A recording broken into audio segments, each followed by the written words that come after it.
আমি যদি আগের পার্লামেন্টের সাথে এই পার্লামেন্টের তুলনা করি, আমি বলবো আগের পার্লামেন্ট অনেক বেশি লিবারেল ছিল, আগের পার্লামেন্ট অনেক বেশি কথা বলার সুযোগ দিয়েছে। এই পার্লামেন্টের মধ্যে অসহিষ্ণুতা আরো অনেক বেশি। আমি একটা উদাহরণ দিই। আমি যেদিন প্রথম শেখ হাসিনার পার্লামেন্টে বললাম এই সরকার অবৈধ, এবং আপনারা যারা 300 আসনে বসেছেন আপনারা বুকে হাত দিয়ে বলেন যে আপনারা জনগণের ভোটে নির্বাচিত হচ্ছে, তখন ভীষণ চেঁচামেচি হয়েছে পার্লামেন্টে, খুব জোরে জোরে চেঁচামেচি হয়েছে, কিন্তু কোনো অশালীন অঙ্গভঙ্গি হয় নাই।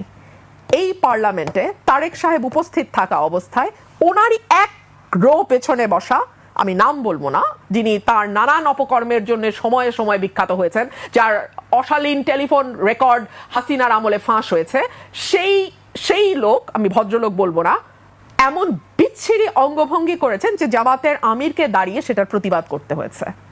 সো আমি মনে করি যে এই পার্লামেন্টের অসহিষ্ণুতা আগের চেয়ে বেশি। এই পার্লামেন্ট খুব মজা। হাসিনা হয়েছিল 15 বছরে, আওয়ামী লীগ অ্যারোগেন্ট হয়েছিল 15 বছরে। তারপরেও আমি আওয়ামী লীগের লোকদের সঙ্গে তো টকশোতে বসতাম, মন্ত্রীদের সাথেও বসতাম। আমি এখনকার এমপিদের, দুদিন আগে আমি একটা ক্লিপ দেখছিলাম যেখানে একজন এমপি মঞ্জুরুল আলম পান্না ভাইকে খুব বাজেভাবে করে উনি উঠে গেছেন।